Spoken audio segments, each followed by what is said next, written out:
Hello and very warm welcome at Amish Shackle 5858. I am Amish Shackle. Following news have been reported by American, European, Asian, African, Australian news channels and the news agencies. So please, let's go to the headlines. Breaking news as we come on the air. The deadly tour bus crash in upstate New York. Authorities reporting multiple fatalities. And the Justice Department releasing its interview with Jeffrey Epstein's co-conspirator, Ghislaine Maxwell.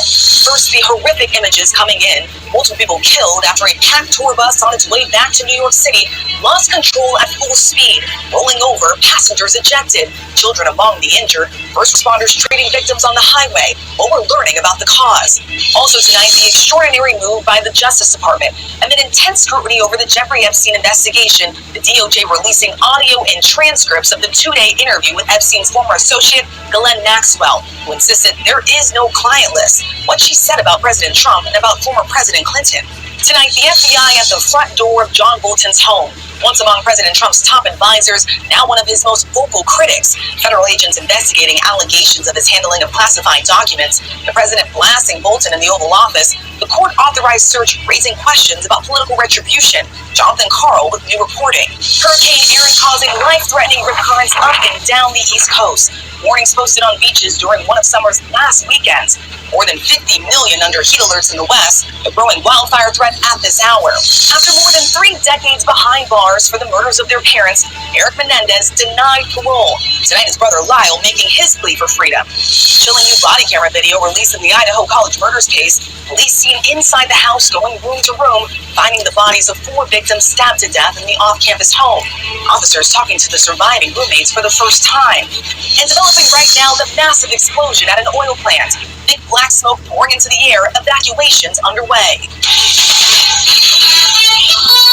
From ABC News World Headquarters in New York, this is World.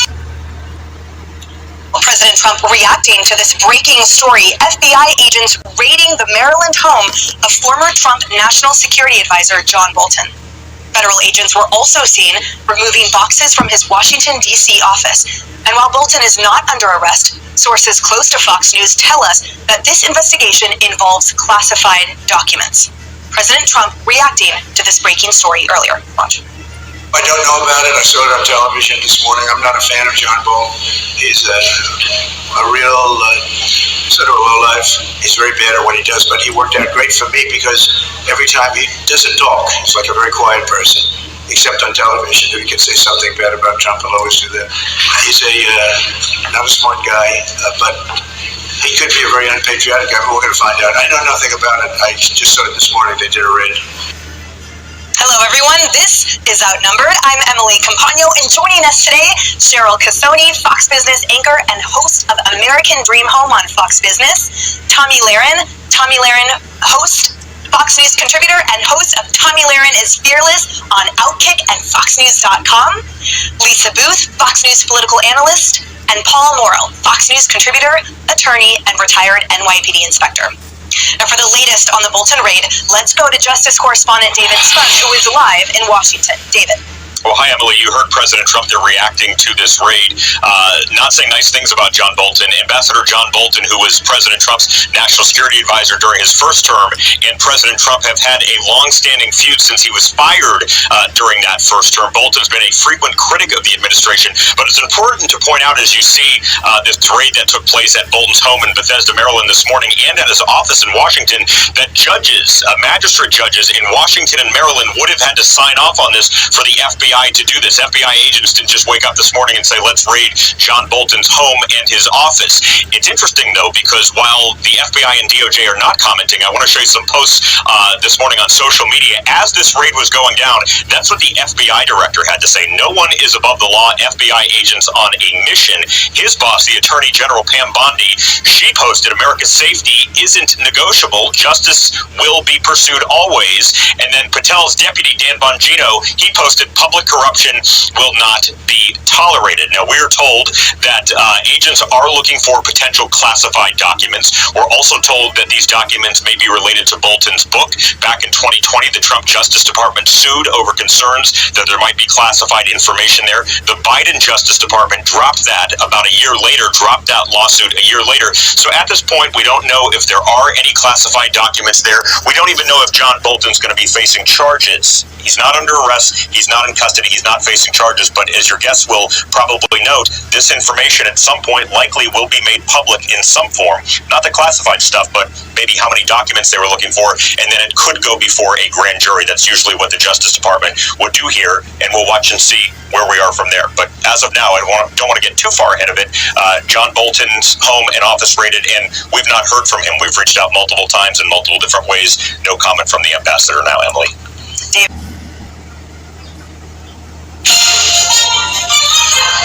On this Friday night, counter-tariff U-turn. Canada drops import duties on some American goods. We're matching what the United States has done. The president's response and what it means for businesses and trade talks.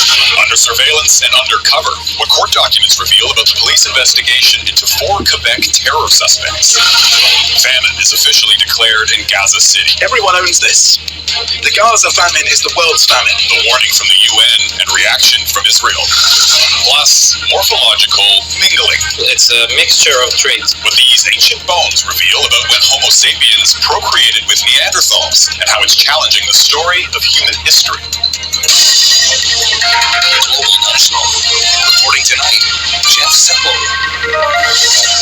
Good evening and thank you for joining us. Just months after promising an elbows-up response to the U.S. trade war, Prime Minister Mark Carney announced today that Canada is dropping many of its retaliatory tariffs. Starting in September, Canada will remove tariffs on U.S. goods that comply with the North American Free Trade Agreement. Prime Minister Carney says the move mirrors the American tariffs on Canada and was necessary to reset trade negotiations. But as Mackenzie Gray reports, the U.S. is promising nothing in return. Right. Elbows up. Elbows up. It's the slogan that propelled the Liberals to a comeback victory. But less than 4 months later, Mark Carney admits his elbows are now down. You know, when you're late in the game, dropping the gloves and taking the extra penalty might not be the best thing to do. And that's the situation right now. The day after speaking with Donald Trump, Carney announcing Canada's latest concession, a removal of counter-tariffs on goods covered under the Canada-US-Mexico free trade deal, like orange juice, appliances, and motorcycles. We're matching what the United States has done, what the president has done.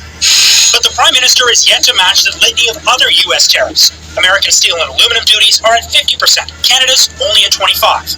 Trump's blanket 35% tariff on non-free trade goods hasn't been reciprocated by Canada. Same goes for U.S. duties on lumber and copper. Canada and the United States. Despite the long tariff list, Carney says it could be worse. We have the best deal. Look at the numbers. Our tariff is 5.5%. We have 85% of our goods are free trade. I consider it very, very unfair. The U.S. ambassador complained about these counter tariffs in an interview with Global News last week. Canada has decided that, that's fair game. We will, call into question CUSMA. It's going to be unbelievable. So what did Canada get in return for dropping yet another Trump irritant? Nothing, outside of a compliment from the president. He's removing his retaliatory tariffs, which I thought was nice. We want to be very good to Canada. I like Carney a lot. I think he's a good person. Some business groups support Carney's move. The counter tariffs were in effect costing Canadians. They were creating inflation on Canadians. Welcome to Democracy Now!, democracynow.org, The War and Peace Report. I'm Amy Goodman. The United Nations has formally declared a famine in the Gaza Strip, where more than 500,000 Palestinians face widespread starvation, destitution, and preventable death. The declaration follows 22 months of near constant Israeli bombardment, along with the repeated forced displacement of Palestinians, severe restrictions on access to food, water, and medicine, and the collapse of health, sanitation, and market systems. The UN's top humanitarian official, Tom Fletcher, spoke from Geneva earlier today. It is a famine in 2025, a 21st century famine, watched over by drones and the most advanced military technology in history. It is a famine openly promoted by some Israeli leaders as a weapon of war. It is a famine on all of our watch. Everyone owns this. The Gaza famine is the world's famine. On Thursday, Israeli Prime Minister Benjamin Netanyahu said he would restart indirect negotiations with Hamas aimed at returning Israeli hostages held in Gaza. Said he would not halt Israel's military campaign to seize Gaza City while forcibly displacing its nearly 1 million inhabitants. Israel's unrelenting attacks continued overnight with at least 25 Palestinians killed since the hours of Friday. Among the dead, at least 12.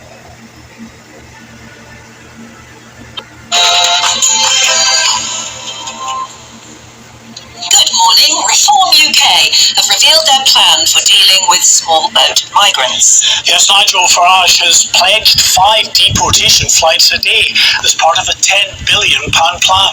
And of course this comes as former Labour Home Secretary Lord Blunkett, remember him, calls on the Prime Minister to temporarily suspend parts of the European Convention on Human Rights in order to deport thousands of rejected asylum seekers who are currently housed, of course, in hotels. You've been Keir Starmer's political prisoner? Absolutely. And me and several other people. Like I said, it's important to remember that it wasn't just me. Lucy Connolly hits out at the Prime Minister in her first interview following her release from prison.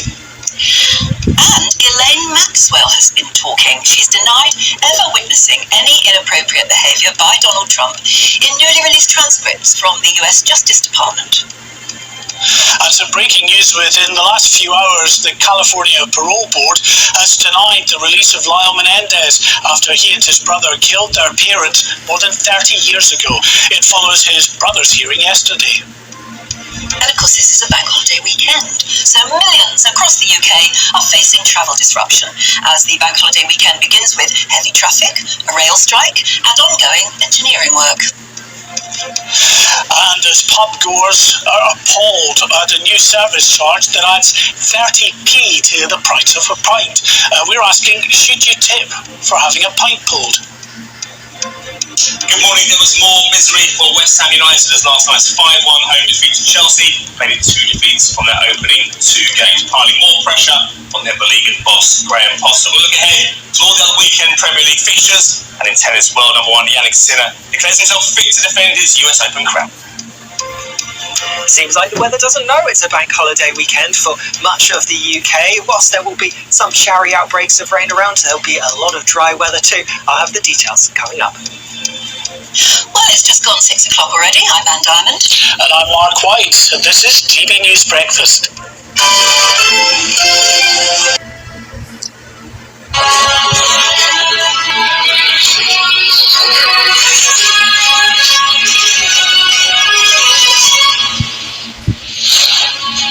Hello, very good morning. It's 6 o'clock. Coming up on the show today, a weekend of asylum hotel demonstrations begins with several protests last night. And in sport, it is a great start for the Red Roses as they begin their World Cup campaign with a huge win over the USA. It's Saturday, the 23rd of August. Nationwide protests and counter-protests are expected today as the government takes the first step in appealing a ruling banning migrants from the Bell Hotel in Epping.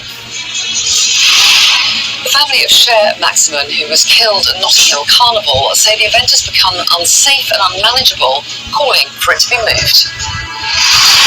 Ghislaine Maxwell's interview with US authorities is published. The ex-girlfriend of paedophile Jeffrey Epstein claims she never saw the president in an inappropriate setting. The showrunner behind some of TV's biggest hits, Shonda Rhimes, sits down with Katie Spencer to talk AI in TV, casting her shows, and why she may move to the UK.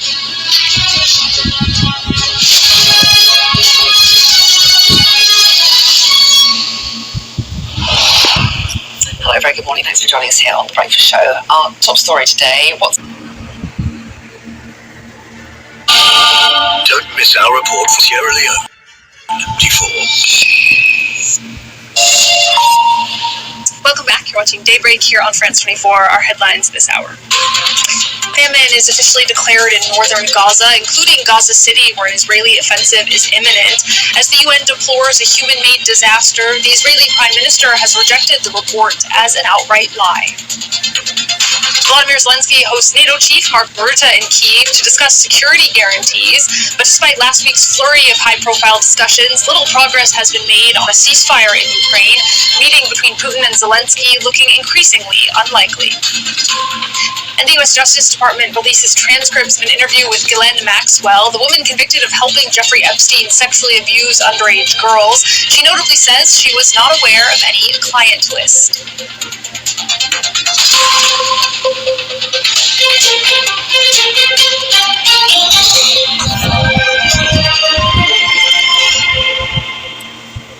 We begin once again in Gaza, where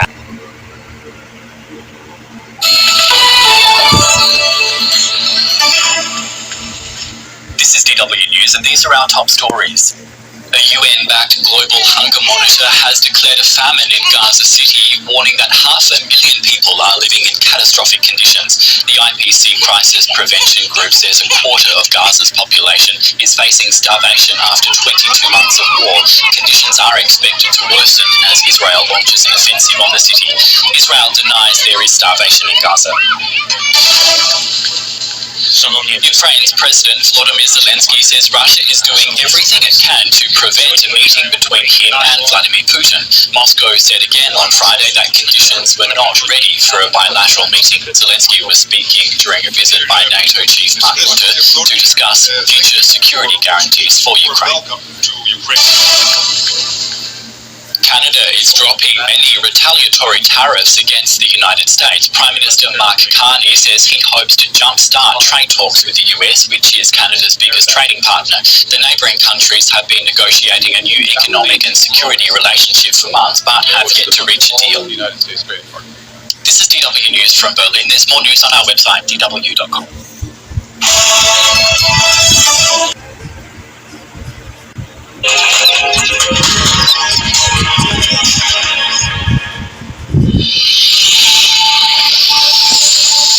Today, tapes released of Ghislaine Maxwell saying she never saw Donald Trump in any inappropriate setting.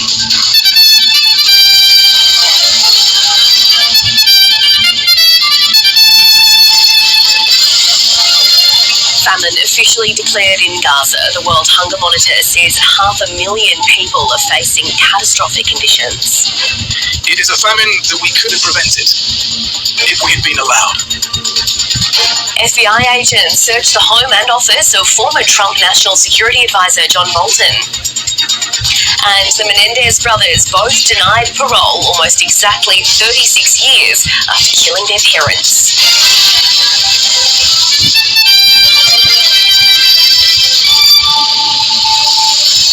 Hello and welcome to ABC News. I'm Melissa McKay. The US Justice Department has released transcripts of interviews conducted with Jeffrey Epstein's imprisoned former girlfriend, Ghislaine Maxwell. It comes as the Trump administration scrambles to present itself as transparent amid a fierce backlash over an earlier refusal to disclose a trove of records from the sex trafficking case. Maxwell told a top Justice Department official that she never saw President Donald Trump in an inappropriate setting, and she was not aware of any client list belonging to Epstein. Mr. Trump knew Epstein socially in the 1990s and early 2000s. Whatever the nature of the president's friendship, if you will, or however you want to define that with Epstein, I was...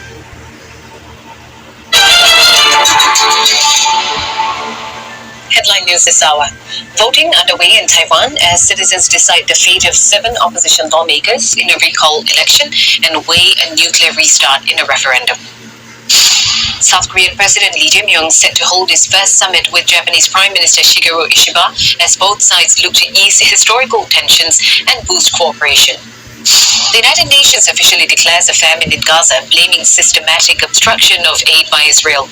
Israeli Prime Minister Benjamin Netanyahu has dismissed the findings. And that's the latest from the CNN newsroom.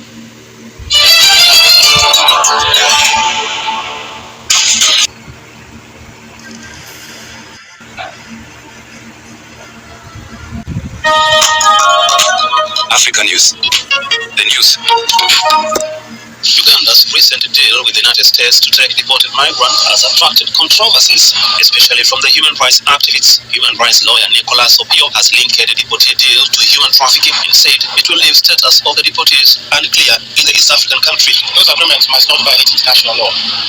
It appears to me from the information we've had that the bilateral agreements being considered already drafted between Uganda and the United States in respect of involuntary repatriation of non-national immigrants from the US to Uganda would be in violation of international law. In fact, it may even be in violation of Ugandan law because we are bringing in foreign nationals without status in this country. A human rights activist has described the deal as a political agreement between the United States and Uganda that did not respect the fundamental human rights in the country. Sort of human exchange for mutual benefits between Uganda and the US is a deeply political matter. For the US, they're dealing with an inconvenience in their country. For Uganda, they're trying to position themselves to go back in the good graces of the US, following adverse actions by past US administration towards Uganda as a country and Ugandan officials in particular. So this is really politics at play. Unfortunately, it has human lives involved in it, and I think that it's really sad that we are sacrificing human beings on the altar of political convenience by states. The Ugandan parliamentarians are now calling for openness in the deal and that the public should be made aware of the details of such agreements. We can host anyone under any such arrangement. We only demand that formalities must be followed at all times. And the people of Uganda must have a voice in all what is transacted on their behalf. The challenge we have is that our bureaucracies, the Ministry of Foreign Affairs, has not been open. Unlike the US, which is normally open, our country, internal dynamics, there is no openness. And that's why we shall demand to know the entire details of any arrangement whatsoever. In July, the US deported 5 men with criminal background to the Southern African Kingdom of Eswatini and sent 8 more to South Sudan. Senegal has expressed solidarity with the International Criminal Court (ICC) and urged the United States to lift sanctions against the tribunal and its officials. In a statement, Senegal's foreign ministry criticized Washington's sanctions as an attack on the independence of the court and the mandate of its officials. The State Department on Wednesday announced new sanctions on 4 ICC officials, including 2 judges and 2 prosecutors, for pursuing investigations into American and Israeli officials suspected of committing war crimes. One of those sanctioned is Mam Mandiaye Niang, a Senegalese national who works as a prosecutor at the ICC. Prime Minister Ousmane Sonko has also voiced support for Niang, praising his dedication to justice. The US already sanctioned the court's chief prosecutor Karim Khan for seeking arrest warrants against top Israeli leaders for suspected war crimes in Gaza.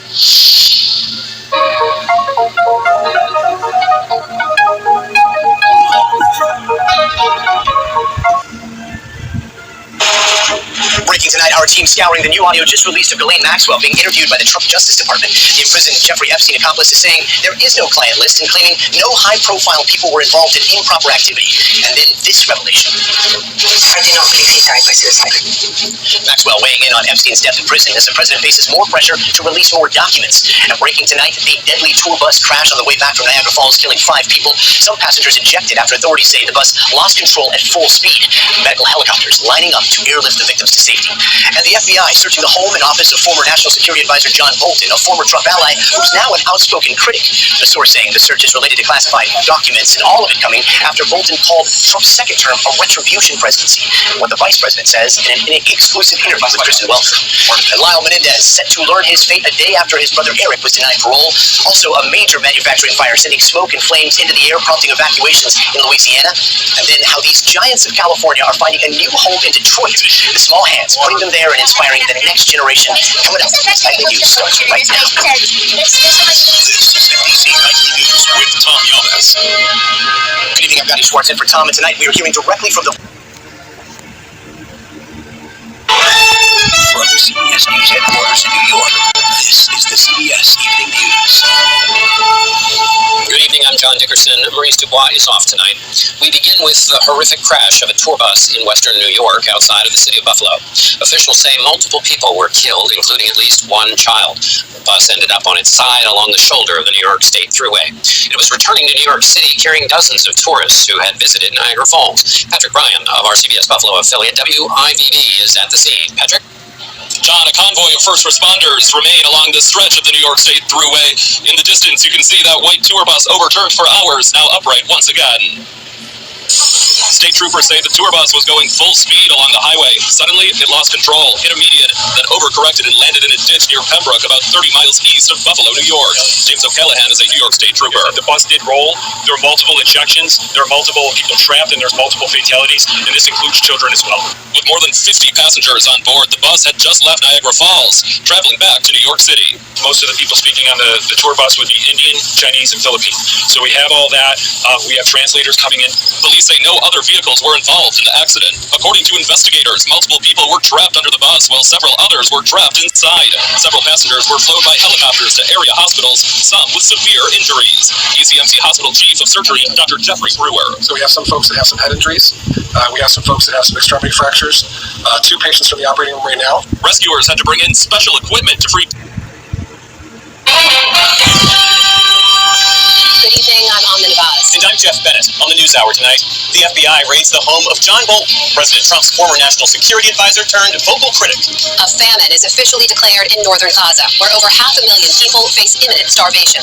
Great fear is that the statistics are actually worse. The reality on the ground is worse than the statistics suggest. And Federal Reserve Chair Jerome Powell hints at a long-awaited interest rate cut, even in what he calls an unusual job market.